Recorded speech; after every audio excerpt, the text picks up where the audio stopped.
This is an experiment. What do billionaires, cultural icons, and world-class athletes have in common? I'm about to find out. I'm John Aguilar, serial entrepreneur, former decathlete, and creator and host of the CNN Philippines business reality show, The Final Pitch.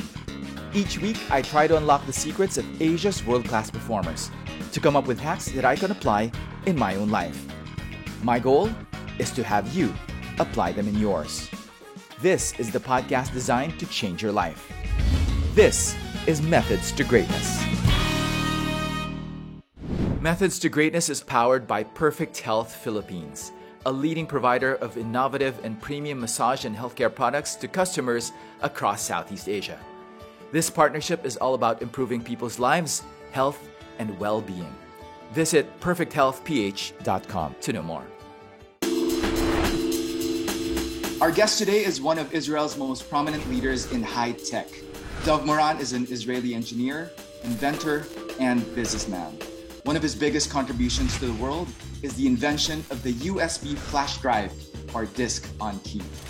Not only is he an entrepreneur with over 40 patents to his name, but he has invested in very well-known startups within the digital health, media, SaaS, and IoT sectors.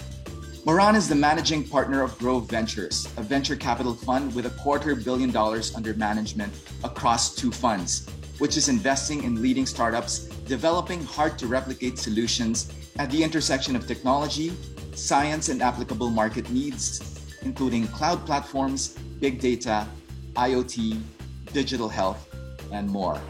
He's also the founder of M Systems in 1989 that grew to $1 billion revenue and was acquired by SanDisk Corp for $1.6 billion in 2006.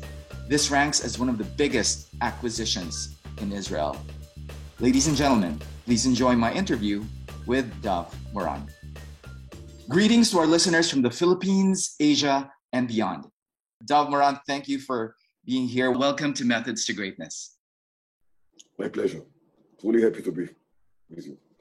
Dov, it is not every day that I get to interview someone who has invented something as ubiquitous as the USB. I mean, all of us have a USB. We all have used it at one point in our lives. It has maybe saved us from God knows what kind of inconvenience or trouble even. And I'd like to, for the first question, which I think is something that is very important, primarily because I've interviewed an Israeli here on Methods to Greatness just a few months ago, who said that the way that Israelis are, I guess in a way, inventive or quite different than the way you think is from your childhood.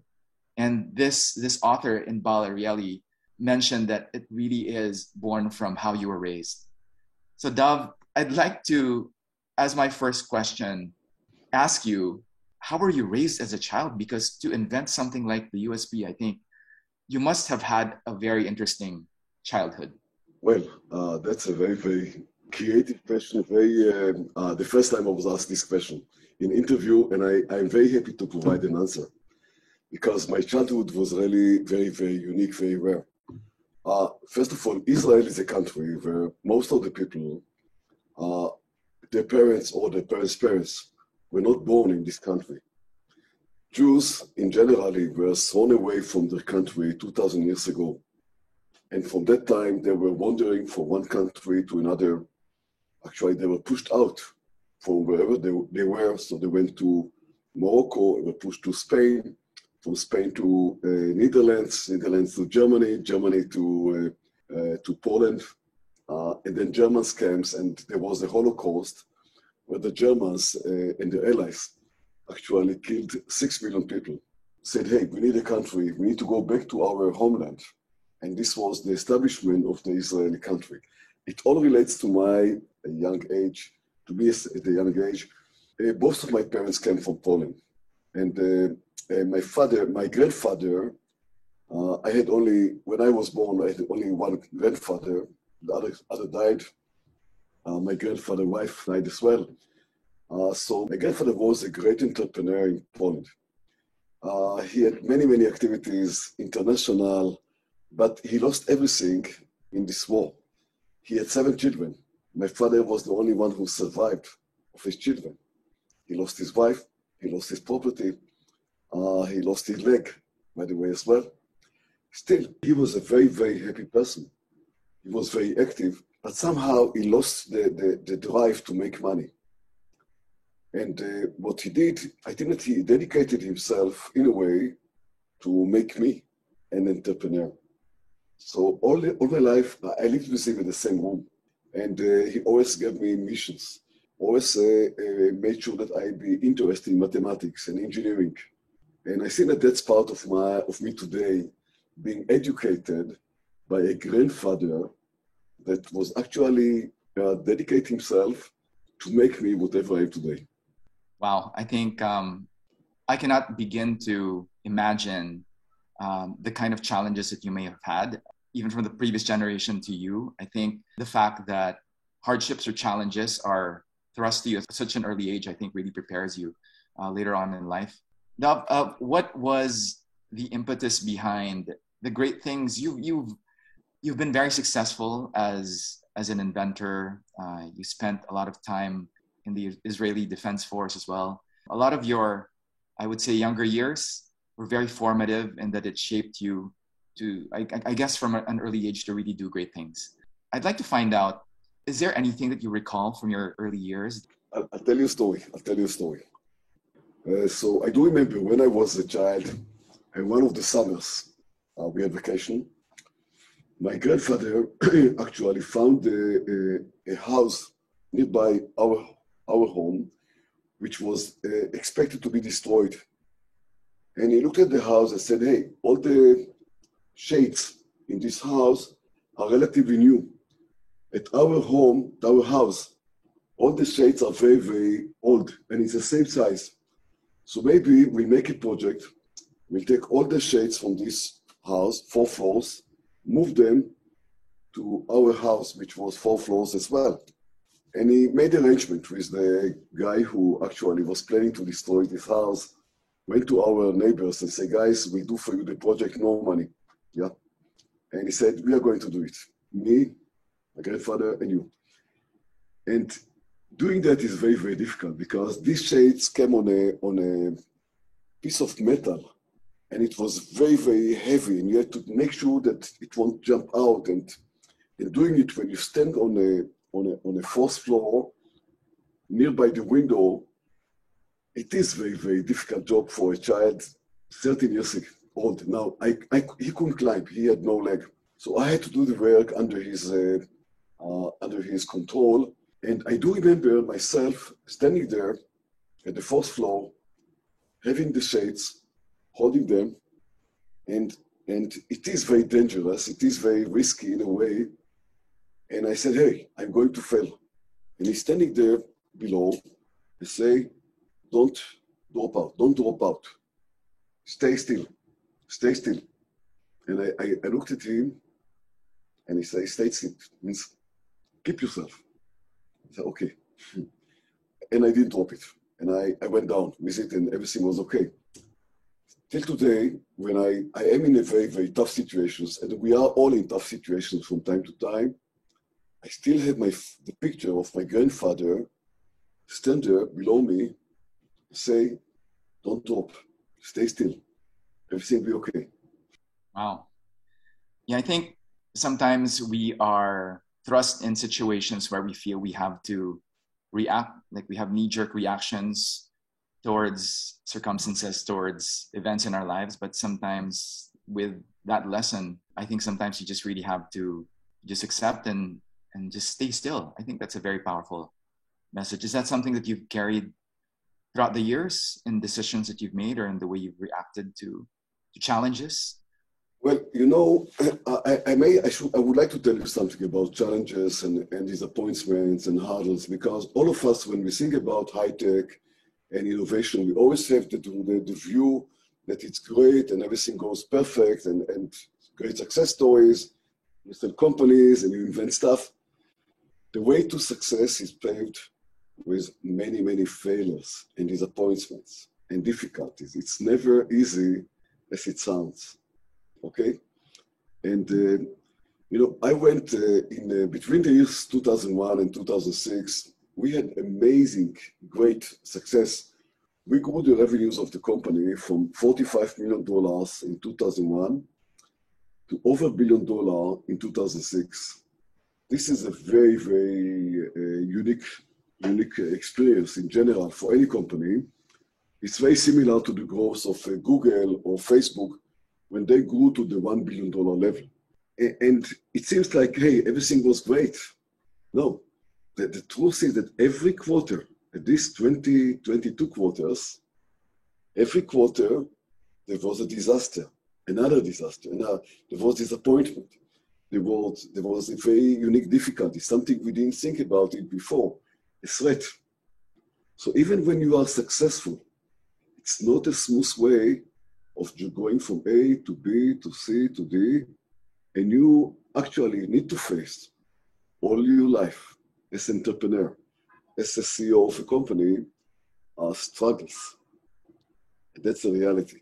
So many times when I speak with entrepreneurs, I say, guys, it's great that you want to be entrepreneurs. It's great that you believe in yourself. You have, first of all, to believe in yourself. You have to love what you are going to do. It's not enough. You have to understand that you are going to a place where there are a lot of uncertainties and many difficulties.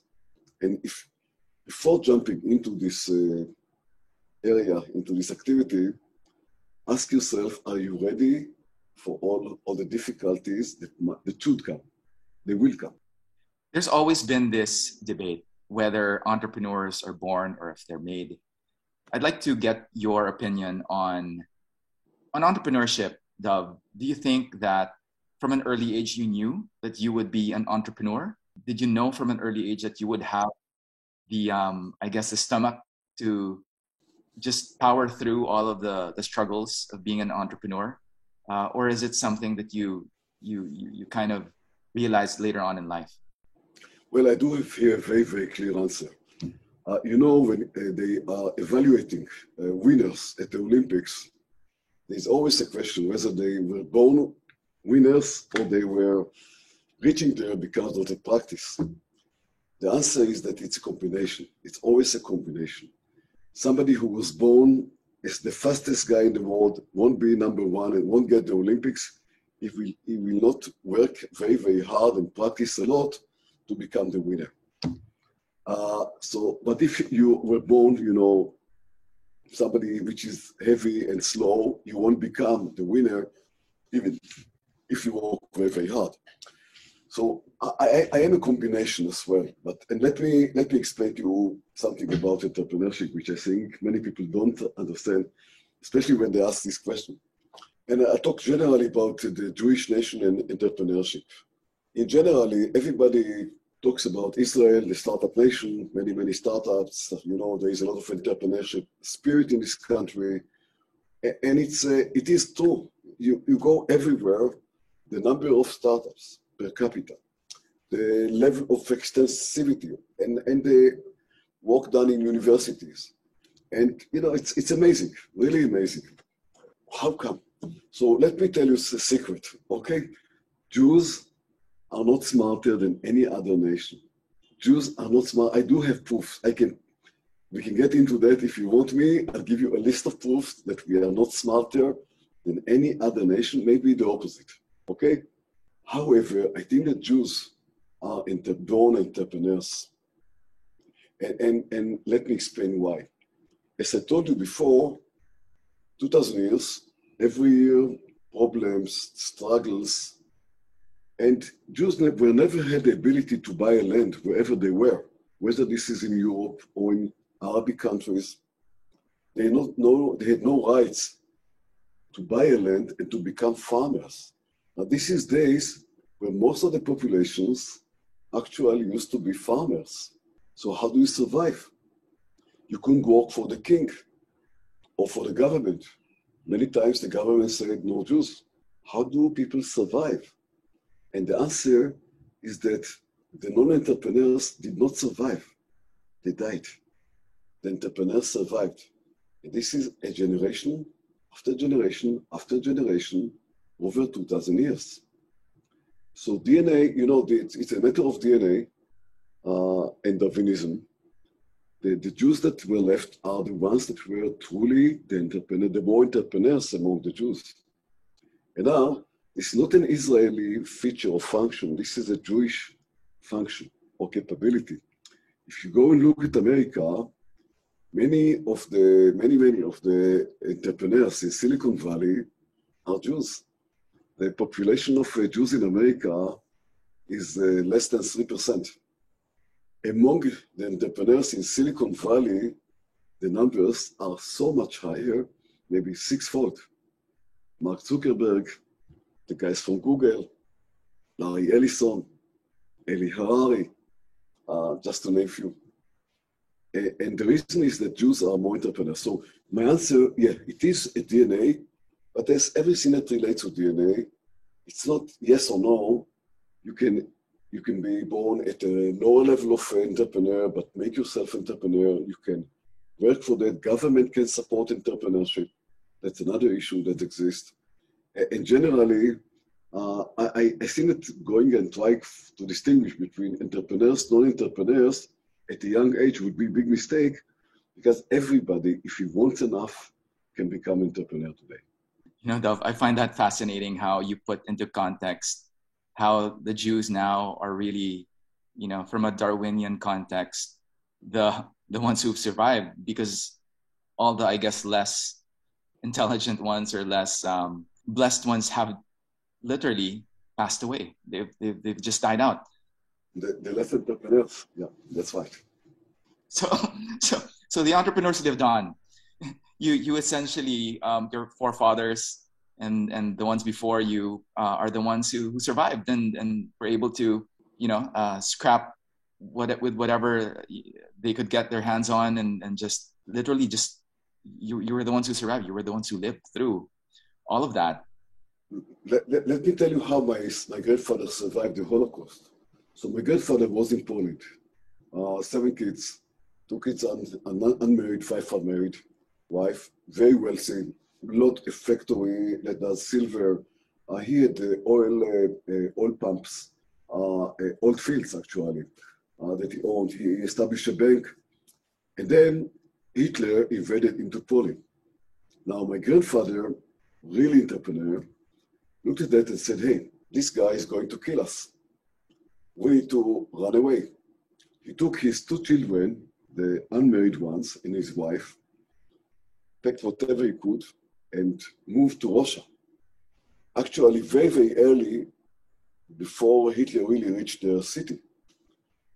Now, I do remember him telling me about his neighbors. So he went to his neighbors. He said, guys, we need to leave because this guy is going to kill us. And they say, no. We just bought new furnitures. If we will run, the neighbors, the other neighbors, the non-Jewish guys, would come and take everything we have. So how can we leave it? Entrepreneur always looks at the risks, not only the vision, not only the dream. When it's required, he makes a pivot. He changes his way. My grandfather, the entrepreneur, understood something bad is happening. He had probably great plans. He had kids, he had grandchildren. But he said, hey, if I stay, I'll die. I need to change. He made a change. Well, he lost his property. Actually, he lost his other kids as well. But at least he and my father will survive. And that's important. So I'm here because of my grandfather. A common thread that binds all Israelis is the fact that you all went through the Israeli Defense Force. So you are all mandated by law, by the government to serve time, serving the country as part of the IDF. I'd like to know, Dov, what were the biggest, I guess, lessons that you've learned from your time? I believe, and correct me if I'm wrong, you've spent 7 years with the Navy. 8.5 years with the Navy. So I'd like to find out, that is a long time to be serving for your country. And it's not something that we're used to here in the Philippines, but I'd like to find out what that was like for you and the biggest learnings that you've gotten from that. Sure. Well, yes, Israel does have this kind of service. And I was very lucky to have a very, very interesting survey. I'm lucky in general, by the way. And you find that, hey, some people are lucky, some people are unlucky. That's it all depends on how do you see yourself. But I was very, very lucky. I went to by the way, there was a statement about Napoleon, and he was asked, how does he choose the best generals? And his answer was, how did he choose such a great generals? He said he had this ability to choose the lucky ones. It's sort of a joke, yeah. Anyway, I went to the actual Navy after studying. In Israel, you can study and then go to the Army, Navy, or Air Force. So I studied engineering. I always knew I'm going to be an engineer. My grandfather was an engineer as well. And I went to the Navy, to the microprocessors department. Now, these were the days that microprocessors were something very, very new. And actually, when I joined, there was no microprocessors. I still remember my first mission, to read papers about it, to write something about comparing processors and things like that. But then every project became microprocessor based.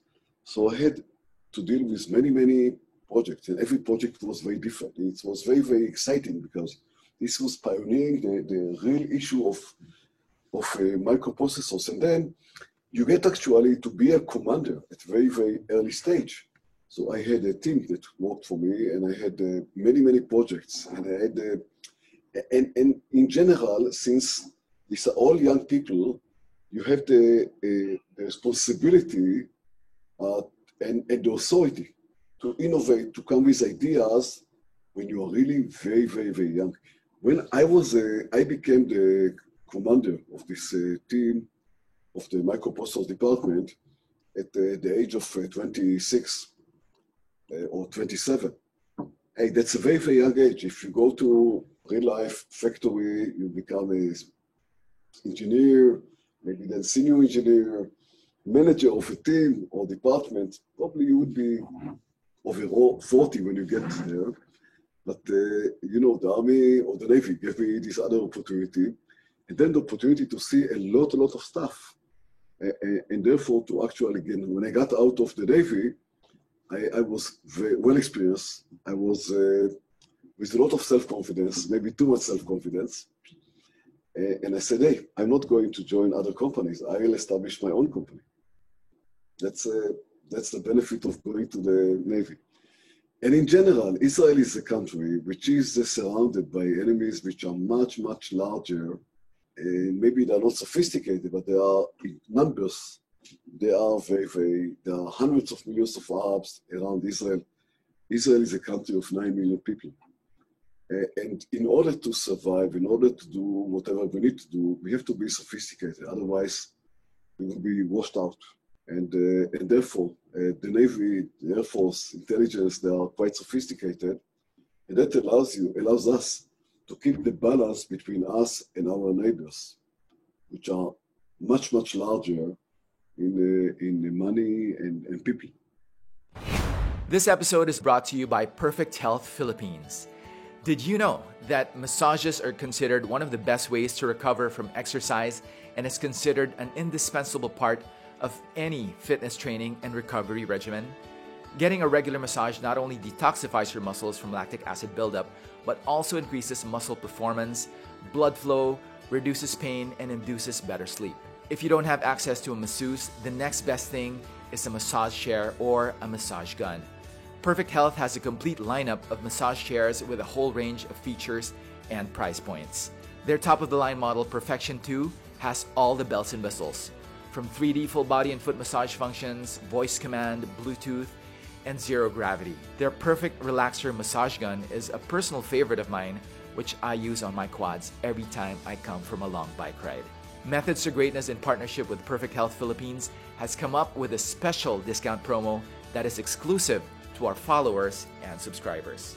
To avail of the special promo discount, get in touch with Perfect Health's professional healthcare consultants at perfecthealthphcustomerservice@gmail.com or via hotline 02-8831-6944 and give the promo code MTG. That's the Methods to Greatness promo code MTG, and the healthcare consultants will hook you up with the best premium massage chairs, massage guns, and other healthcare products, all with a special discount. Now, there's this book that I read called Startup Nation. I think it's one of the, I guess, more famous books that have come out of Israel, explaining essentially how Israel has been uniquely poised to succeed in terms of the world of startups, primarily because of the way you've been trained at the IDF. What would you say, and I'd like to segue now to the invention of the USB. Was there any point during your military service where the seeds for the USB were actually born from there? Because I was tempted to just ask a very basic question of how you came up with the idea or the invention, but I'd like to know if there was really something that preceded the idea for it, maybe something from your past. Okay, so in general, I cannot direct to anything specific at my service that made me think about the USB flash drive. No connection. But in generally, when you are at the Navy or in your service, many times you are facing situations where they are telling you, hey, there's a problem, solve it. You have to see dots, find a way to connect the dots, okay? So it changed somehow the way you think about issues.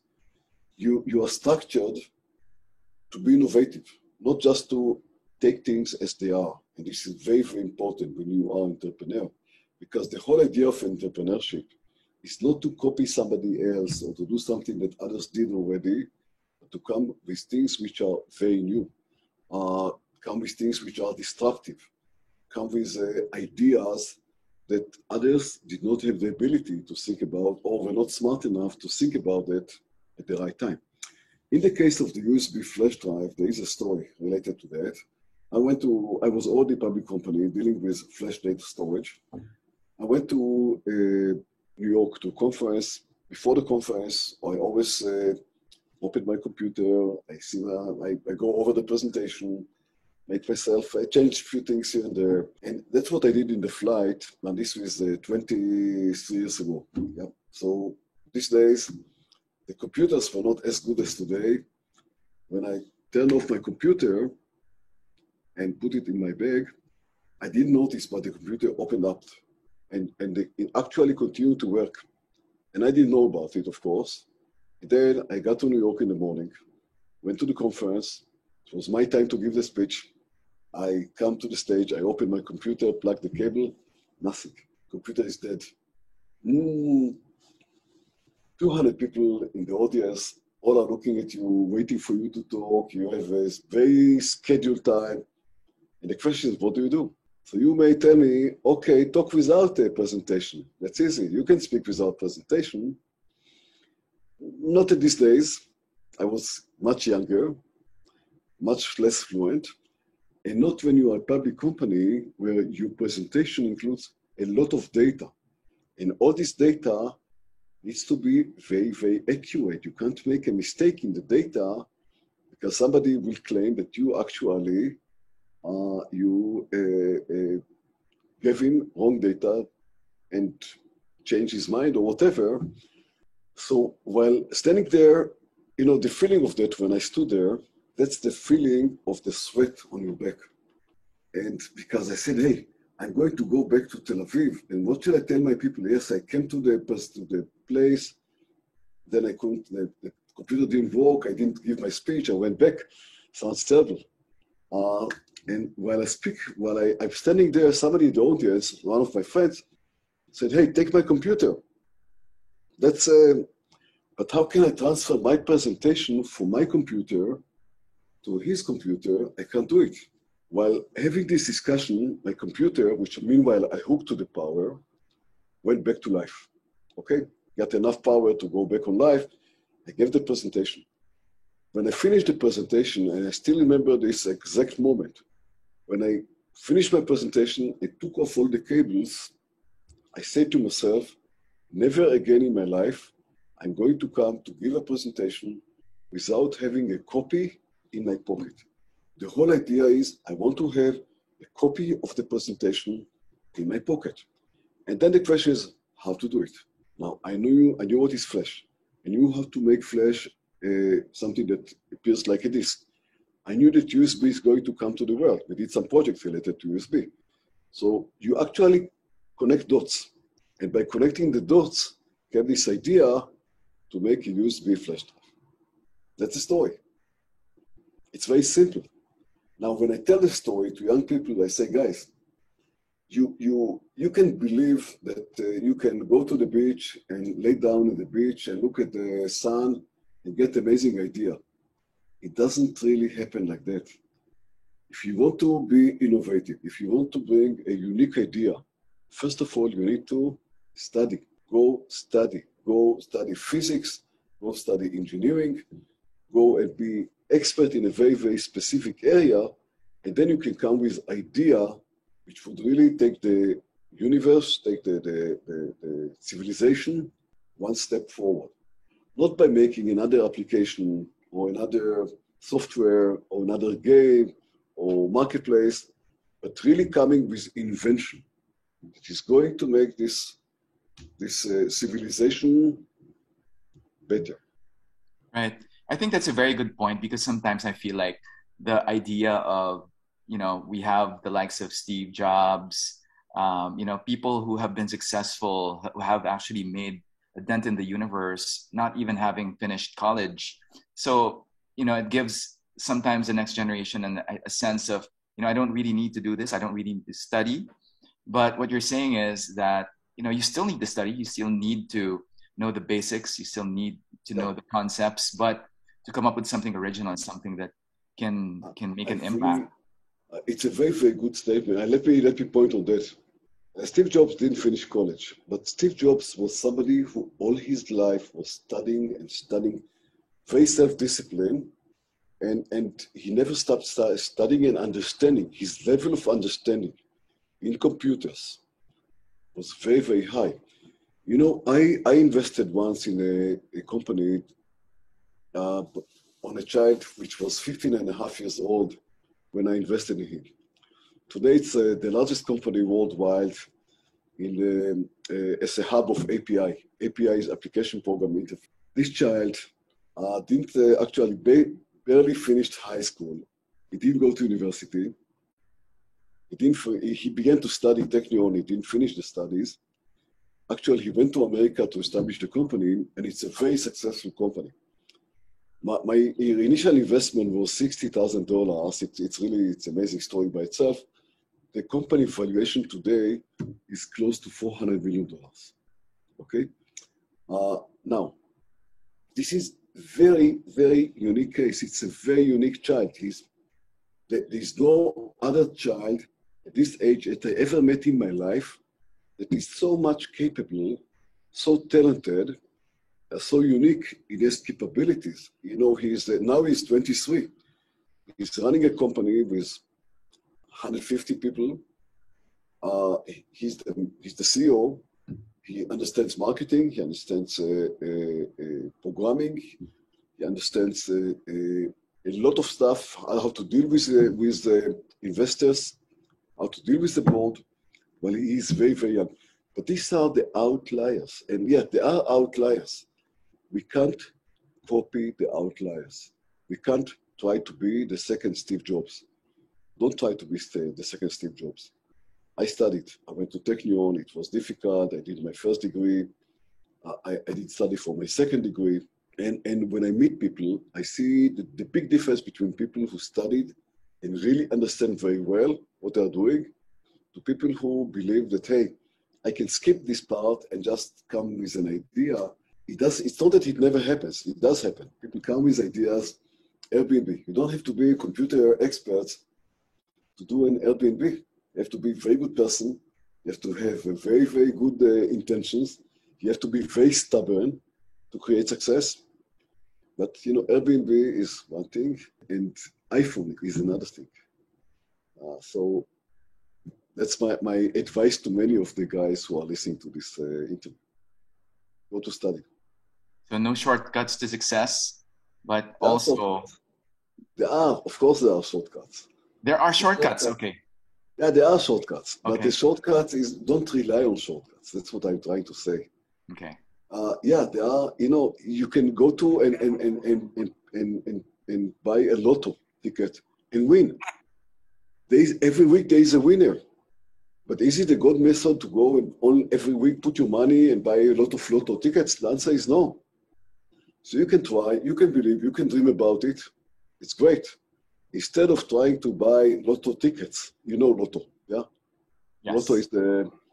We have that in the Philippines, yes. You have it, yeah, okay.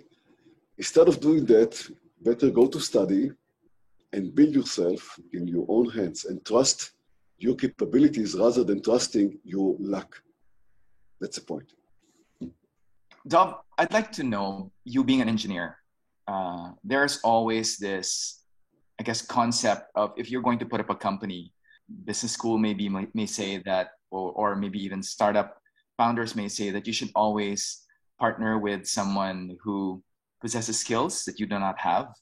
In your case, you're very strong on the engineering side. Did you have to rely on someone else for the other components of the business, let's say the marketing? Or is it something that also like that 15-and-a-half-year-old kid is something that through the years, being more than an inventor, you were able to acquire the skills needed to take your company from where you started it and up to where you left it and eventually sold it?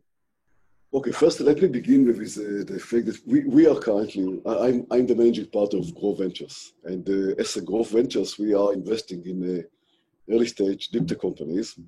We get to see a lot of companies. It's me and my partners. We are well known in Israel.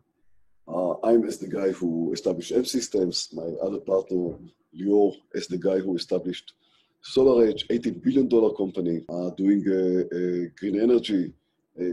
Again, we are 6 partners that are working very, very hard, helping our companies, doing a lot of effort and help them to succeed.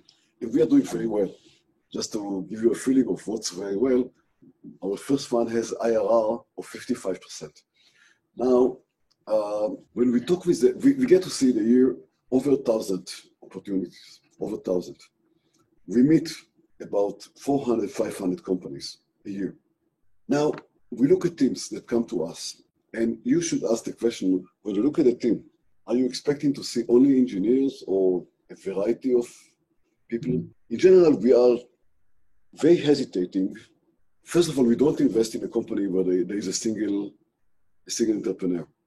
We want to see somebody who knows how to work with other people. You may ask me, how about this guy, the 15-and-a-half-years-old guy? That's outlier, put it aside. It's a very rare case. That's the only time we invested in a single guy, but there's no other guys like that in the world.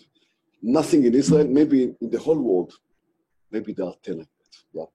So put them aside. It's not an example for anything.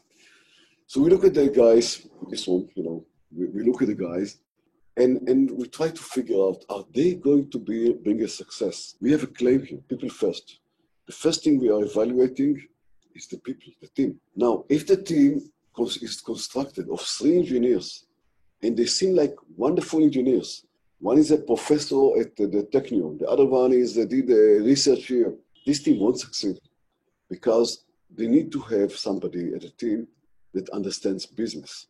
Now, I'm not talking about somebody who is a salesperson or a marketing person, but there should be at least one of the engineers, if there are 3 engineers, with an idea that really understands how business are working, how to grow companies, how to talk with investors. You need these skills. How do you develop these skills? You develop them through time. In my case, Navy was not a good place to understand business, the opposite. And when I established the company, I did it with my friends, and they were engineers as well. We were a bad example of how to establish a company. And originally, we made many, many, many mistakes because we didn't understand business. Today, I would not invest in Dov Moran when he began his career as a business person. I will tell him, go work somewhere, understand how business is really working, and then come back to raise money. And by the way, I didn't really raise money in the beginning because there was no one to raise money from in Israel. And I did learn the hard way what is business, how to sell, what's the meaning of marketing. Actually, I went to the States for some time, came back to Israel with knowledge I gathered, and I knew how to do it and did this progress. But in general, yeah, the team should include somebody that understands business. I'd like to find out what your motivation is or what your personal mission is, because I'm curious to know if what your mission is now and what it was maybe, I don't know, maybe 20 years ago before you came up with the USB. Sure. Has there been a change in how you see yourself in the world and your place in the world? It's again a very philosophical question that very rarely I was asked before. So you are very, very innovative in your questions. I tell you the truth. When I was at the age of sixth grade, probably the age of 12, there was a period of time that I asked myself, why am I surviving? Why am I here? What's my purpose? I will die eventually. You know, many things that happen to your life, they just washed out. If you were a child, and somebody, let's say, give you, hugged you, do you remember that? You don't. Does it influence your life today? For a single hug? No. But still, there is some impact on anything that we are doing in the world. And so when I was very, very young, I did ask the question myself, and my answer was, God, religion, it's not me. Maybe there is a God, but it's not exactly the way it's constructed per Judaism or Muslim or Christianity. And clearly, if there is a God, I don't believe that he is really looking at everything we are doing and guide us or connect us or punish us. So it doesn't work out. But if I don't believe in anything, if nothing has meaning, that's the total zero. It's nothing. Then I should not actually continue to breathe, because why should I breathe? What good in it to breathe, to take air into me? Nothing. Why shall I eat? Nothing. So I do believe that there is a low probability, but it exists, that there is sort of a God, a mission that we all live in order to fulfill. Do we know the mission? We don't know. Do we know who is this God? What exactly does he want? What's his intentions? We don't. But the chance, the very, very slight chance, 0.000000001%, that something is there with meaning, this is endless, huge compared to the zero. So I do believe that yes, there is something there that should drive each one of us to make this world better. And if I look at the history, you can see a very clear path of how civilization, through the time, makes itself better. Life today are much, much better compared to life 100 years ago. So I do believe that there is a mission. Somehow it relates to making this world more advanced, better. Okay? This is what is guiding me. So my initial thought was at the age of 12. I think that over the time, I changed it, I matured it. There was a maturization process. And sometimes, I did what I did because it was M systems, survival. I wanted to survive, yeah? It started today, what guides me today, I want to make this world better. Now, I'm running a successful venture capital fund. We do invest only in companies that are bring progress to the world. We don't invest in companies that do advertisement or just generate money from nothing. Because, hey, you take money, you get money, then somebody else or other people have less money. Doesn't make me, I don't appreciate it. I want to see companies that are bringing a unique value, unique product, which is actually making to enable faster communication, better computerization, smarter, making this world smarter, AI, okay? Making health much better. Health today is very, very behind where it should be done. This is where we invest. And we are not just investing, but we put our soul and efforts into these companies to make them successful. The byproduct of that, these companies are becoming very successful, and they make very, very good success, and the fund is doing very, very well. Very well means that when the fund will finish its life, we probably would be able to give back to our investors at least 5 times the money. I hope that we will do more than that. This is a byproduct. This is not the target. Dov, would you say that your investment thesis revolves around that because you've been successful, because there is no pressure on your part to make money? In terms of Maslow's hierarchy of needs, you've basically taken yourself to a point where you do not need to earn, you do not need to create more wealth for yourself, but it's really the self-actualization of what is next and what you're leaving behind in terms of your legacy. Would you say that your thesis could be so just because you have been so successful? Could it have been different if maybe 10 years ago, 20 years ago?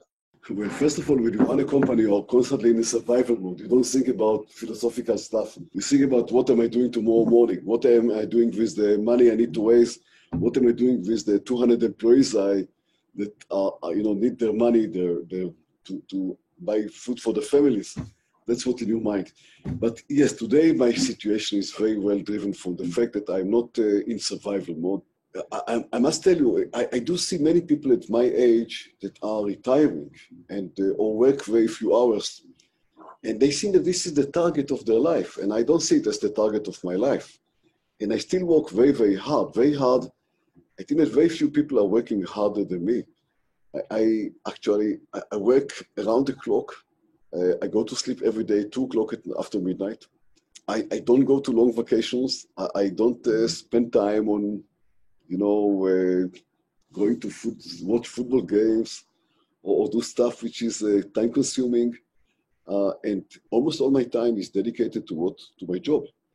But I see it as a mission, and I enjoy very, very much of what I'm doing. I'm, again, very lucky guy, because actually, I'm working at my hobby. That's my hobby. Right. And I'm really very, very lucky is not the right word. I'm looking for a better word than lucky. I'm blessed by the fact that I can see amazing entrepreneurs, young people, smart, very, very unique, very innovative. I can get to see inventions, things that are going to change the future, and be involved in a few of them. And that makes me very, very happy of what I see, what I'm involved in. And therefore, yeah, I'm very, very blessed. I do admit. Yeah, you're lucky because you've put yourself in that position. I think when you're passionate about what you're passionate about, I think the hard work really you don't feel, and all the results of the luck really are the results of the hard work, the time, the hours you put in, the attention, the focus, which clearly you carry in your daily life. I think sleeping at 2 a.m. every night, there is a powerful motivation behind that. And I think it's beyond money. I think you really, really love working with these entrepreneurs and creating new inventions. I believe you have 40 plus patented inventions that you've invented that have changed the world, essentially. But I'd like to ask you, Dov, what is your favorite story or anecdote that you could share with us of someone's life maybe perhaps affected or changed in a way, someone who told you that you changed essentially their life because of something that you've done or invented? I do a lot of speeches in front of entrepreneurs and young children, young guys, and soldiers sometimes, Israel abroad. 3 weeks ago, I was in Korea in a conference. Anyway, and I think it's a part of my mission as well. So I used to have a presentation that I used to give to students, and my presentation began with who I am, and I said, I'm a dreamer. I'm a dreamer. It's not that I'm taking naps in the meetings. I'm dreaming. It's a joke. But in order to be entrepreneur, you need to be, in a way, a dreamer. You need to dream, to have a vision of your product, of the people who are using it. Are they happy with it? How much they are happy with it? So that's my beginning. At the end of my presentation, the last statement, it was, if you want your dreams come true, don't sleep. It's a joke in a way, but because, hey, you want your dream come true, and the meaning of don't sleep, hey, if you don't sleep, how can you dream? You can dream. You should work very hard. Dream, but work very hard. That's the formula. Yeah. Back to anecdote. So I have many in my life, but maybe the one which I tell you, the moment I was really got this very, very big pride for the USB flash drive. You know, you have this idea, and then you got engineers to work on the product, and there are many problems that you solve, and then there is a product, and then you begin to sell, and the price originally was very, very high, and you go through QA problems and whatever, production, and you're very busy with that. But we began to see, you know, the rising up of the product, which was very, very nice. And then I remember I went on a flight, and then someone came to me on a flight, which I never met before. And he said, you are Dov Moran, you invented this USB flash drive. This was maybe a year, not a year. 3 months after we launched the product, so very, very new. People didn't talk about it. People yet didn't know almost about it. I said, yes, I'm from M Systems. We bought the product. I'm the inventor. He said, you don't understand it, but I want to thank you because you saved my marriage life. I said, what? He said, listen, I'm working in a place which is very, very demanding. And I could not take my job home. I have 2 young kids. My wife is always complaining that I never come home before they go to sleep. And I can't come home earlier because I have a lot of work that I have to do. And I'm not allowed to take this data out of the place. So now once you came with this product, I actually can plug the product, copy the data, go home early, be with my small kids, then go back to the computer, complete my job, come back the next day in the morning, plug the USB in, copy everything. Everybody is happy. My wife is happy, the kids are happy, my boss is very, very happy. Later on, I understood that he was working in a place he was not allowed to take the data out because of security issues. But anyway, when I spoke with this guy, which I never met before, I said, wow, I didn't know that this is so important. And this may be the first, and I remember myself, all this flight, with a large smile on my face, because, hey, I saved the family life of somebody. Happy for that. Wow. That right there, I think I can just imagine you smiling. Just hearing that story, because, you know, to create, I guess, wealth or income from something that you do is one thing, but to actually know that you changed lives and to know how you've actually, like in that one instance, saved someone's marriage, and really him thanking you for it. I mean, you don't know him from Adam, but, you know, it's just some random person who, you know, you never would have met in any other circumstance, just saying how, you know, at 2-3 months after you've invented something, you've changed your lives. That must have really been something for you. And I can imagine why, you know, all these years you would be telling that story, because I think something like that makes an impact on a person. I agree.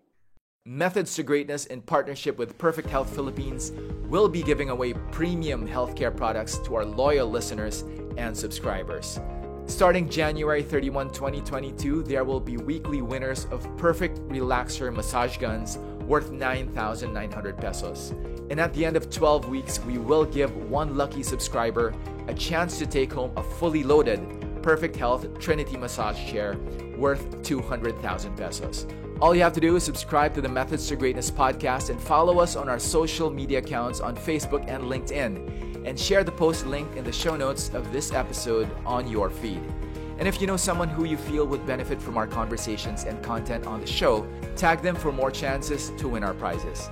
We always want you, our listeners, to aspire to improve yourselves in every aspect of your lives so you can be the best you can possibly be. Check out the Methods to Greatness social media channels for more details. Dov, I'd like to now ask you some questions that I ask all my guests. If you could allow me to ask you these questions. First of all, Dov, I'd like to find out what makes you Israeli. It's a relatively simple question. I'm Israeli because I'm a Jew, first of all. My parents came here telling me all my life that, hey, this is the land of the Jews. We have to fight for that. We have to keep it like that. We have to grow our children here. I'm surrounded by Israelis. And then you go to the army and you get to meet a variety of people. And you build some sort of relations and with other people that they're very close to you because you go through similar experiences in the army and then university and establishing growth, whatever. So therefore, and Israelis are different because of the army, probably the army service and the situation of the country where everybody feels in a threat, some sort of a threat constantly. So I think that Israelis are very well connected one to the other compared to other nations. And that's me, I'm part of it. Well, I've never been to Israel, but... If you expect to hear chutzpah and things like that hey, come on, of course we do have our own culture, and people in Israel are very direct, and people are show things, they tell things to you on your face for the good stuff and the bad stuff, not always bad, not always good, of course. But it's part of being Israeli. Yeah, of course I am part of it. Very, not be afraid of failures, try to dare. Try to be, Israel is a place where very difficult to manage people because everybody believes he's smarter than the others, yeah? You are not going to tell me what to do. I'll tell you what to do. Hey, you are my boss, I'm your boss. That's an Israel mentality. I'm part of it, of course, yeah.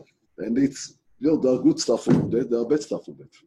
Yeah, you mentioned chutzpah. I had a conversation, I guested the author of the book Chutzpah, Inbal Arieli, on the show a few weeks back. She's an amazing lady. She works with me, for me actually. She worked with me in one of my companies, Modu. Yeah. Yes. She actually is giving her regards to you. She'd like to say hi. She knows that we're having this conversation now. And one thing that struck me with that conversation is, the concept of balagan, because I had told her that balagan, as you define it, is something that us Filipinos we relate to, because and maybe you could reiterate what balagan means, because a lot of what balagan means in Israel, I feel that a lot of Filipinos also relate to. So generally, my translation to the word balagan is happy mess. Happy mess. It's a mess. Guys, instead of doing things by order, A, B, C, D, you do A, you do B, you do C, we'll connect here, we'll do A. But everybody goes by his way. You told me to do A, I'll do C. You told me to do B, I'll do X. And somehow we'll meet at the end and somehow we'll combine things and maybe it will work, yeah? Right. That's a balagan. No order, but it's a happy mess. Why happy? Because practically, when people want to do things together, and sometimes it's even better if everybody does whatever is good in, and not by the book, not by, hey, you do this, you do this, you do this, but I do whatever I'm good in, you do whatever you're good in, we'll try to somehow match it, and let's see what's coming out of it. Sometimes, not always, sometimes you get something that is much better than what people expected, okay?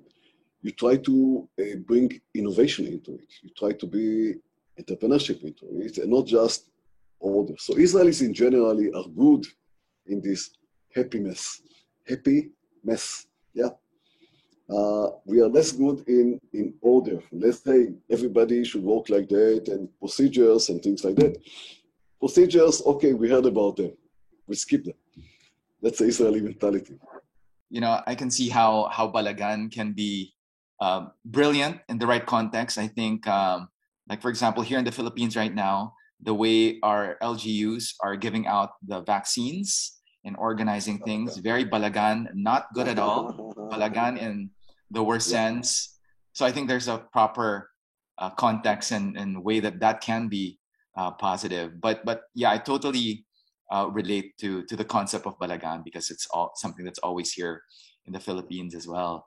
But I've never been to Israel, and I'd like to find out what, in your opinion, if I were to go to Israel, what is the one thing that maybe you should recommend I not miss? I mean, something that if I go to Israel, I cannot not do this or not see this or not. There's so many things that you have to see. First, you have to go to Jerusalem, which is an amazing city. It's a very old city, a lot of history.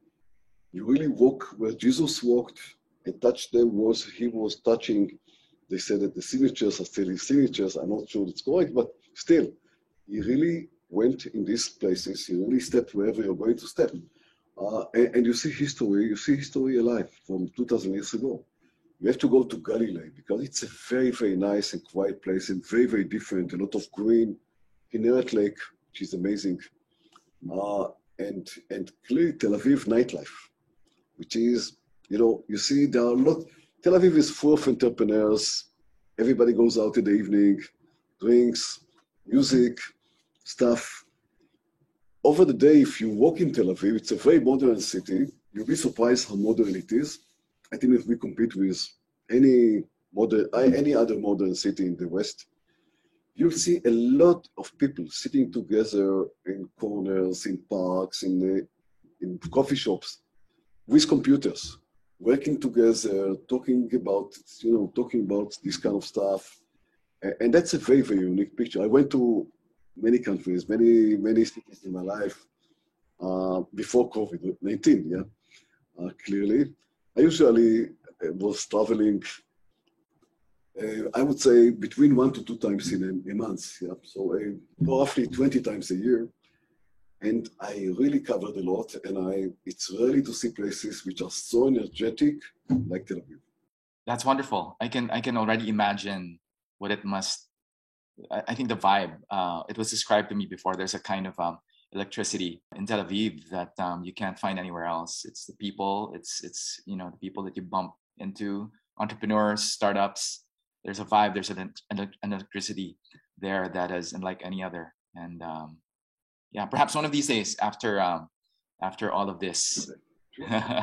But Dov, I would like to also know, and I'm not sure if you've done this before, but if you were to give a commencement speech, what would be your message to young people who are coming into this world, maybe not in the ideal time, but for people who would like to see a future where they can see it perhaps like you do? What would be your message to them? Oh, okay, so I tell it, first of all, we are living in a world that is changing very, very fast. We do enter a world where everything is computerized, everything is big data, a lot of AI, artificial intelligence, a lot of things that we get today as, obvious, won't be obvious in the future. Many new jobs will be created that don't exist today, and you need to stick to that. You want to be at the new world rather than being at the old world. To do that, you need to study, understand computers, understand physics, understand medicine, understand the body of nature, and be very curious to constantly learn and constantly improve yourself. Because your chances today to succeed doesn't matter where you came from, doesn't matter who are your parents, how much money you have, your chances to succeed are higher than ever. So everything is in your hands. Do whatever is required for you to become a great success. Do you have any heroes that you consider heroes or superheroes, modern day superheroes, perhaps? Not really.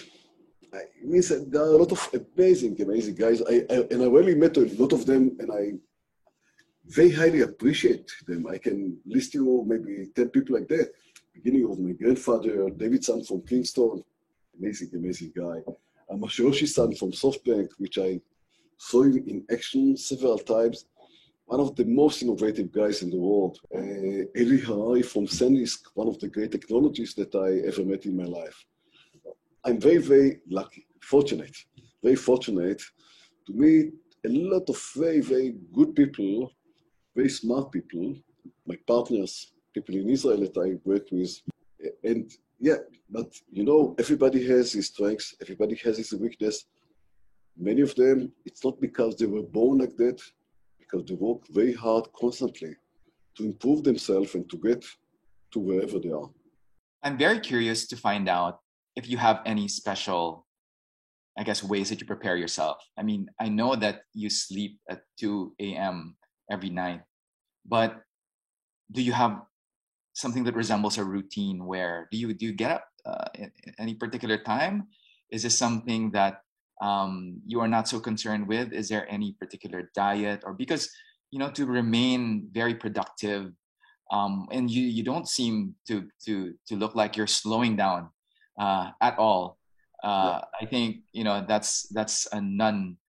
That's not even an option for you. Is there anything that you do to take care of yourself and make sure that you are optimal in everything that you do? Well, I walk a lot. I walk in a regular day. I walk 15,000 steps. But there are days I'm doing 25,000 and even more. And I try to keep my diet and eat very healthy. I'm a vegetarian in general. So very, very rarely I will touch meat or fish. And generally, I do believe that work is good. It's not bad. My target is not to slow down or to go to rest. My target is to do more. That's important. How do you walk 15,000 to 25,000 steps a day? Okay, I do have a rule. I never, except of doing interviews like this where I need to stay, I never talk in the phone while sitting. Right. Wow. Okay. And I do talk a lot in the phone. Over a day, I do have at least a couple of hours overall of talking. So while I'm talking, I'm walking. So I walk outside the office, in the office. If it's at my room, if it's at my home, it's in my home. And you see this room here. Sometimes I go here and it's a big room. I surround the room, but doing almost running. Yeah. I was trying to imagine that maybe you would have a treadmill in your office or something, but really anywhere. I do have it home. No, in the office I don't need treadmill. I do have the office. It's a big one. Okay, so benefits of having a big one. We do have several meetings rooms, and they are quite large. So let me show you just a second. I'll zoom out. Take a look. Okay. So right now, for those who can't see, okay, Dov is zooming out his camera. And yes, it is a pretty sizable office, maybe 10 square meters. 10 meters across. Much larger. No, 10 much meters length. Okay. At least 10 meters length, yeah. You know, I have to admit, you know, before I was doing a lot of running, but, you know, I'm not getting any younger. I can feel certain aches and pains. So I think walking is a better way to be able to consistently make sure that, you know, you get to burn the calories while at the same time, you know, you take care of the joints, the bones, like, you know, all these things. But Dov, I'd like to also know, is there anything that you at this point in your life wish that you could have known sooner? But clearly, you know, my grandfather died when I was 18. And many times I have questions that I would be happy to ask him that I never asked about his home, about his life, about his opinion on a variety of stuff. Because when you are young, you tend to look at people that are older than you say they probably will live forever. You don't take into account that they will die. So this is something which I miss. You know, that's part of it. Yeah. Speaking of death, you know, we're all gonna die, and I'm not sure if you've thought of it before, but what would your epitaph say? What would you like for people to know about you, if you could put it in a few words? You know, I'm telling my children, I have 4 kids. I'm telling my kids, you know, kids, when after I die, you know, in Israel, Judaism, the kids are expected to come to the grave every year and to say some prayers and things like that.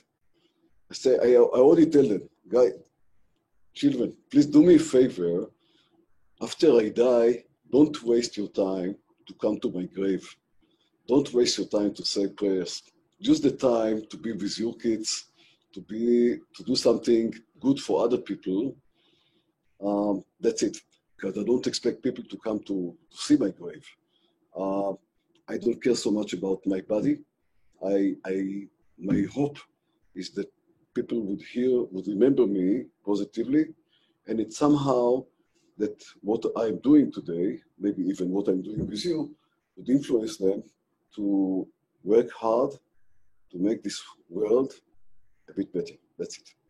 Spoken in true character. I think that's very you. And my final question, Doug, which I'd like to ask, and which I ask all my guests, is that I try as much as possible to kind of get something from the conversation and try something from my interviewees' lives or from their practice. Is there anything that you would like to recommend that I try? Because I've been an entrepreneur for 20 years. I'm a father. I would like to think that I would like to do things that contribute to the world. Is there anything that you would like to recommend for me to do or try, or something that you've done in the past that you can tell me, John, maybe why don't you give this a shot, or why don't you think about this and try to see if it's something that you can do? And I'll give you advice that totally is unrelated to entrepreneurship, if I may. I think that you should be an entrepreneur, and sometimes entrepreneurship takes you out of your family life because it seems like everything is urgent, everything is important, everything is big. And family life is, day-to-day, small issues, change the diapers, take the kid to the class, or talk with your daughter about her studies. Never ignore the small stuff with your family life. Stay good father and good husband. Even if you are an entrepreneur, teach your children entrepreneurship when they are very, very young. Give them challenges. Do it while loving them, and give them a lot of confidence in what they are doing. So don't give them challenges that they're failing. Give them challenges and make them succeed.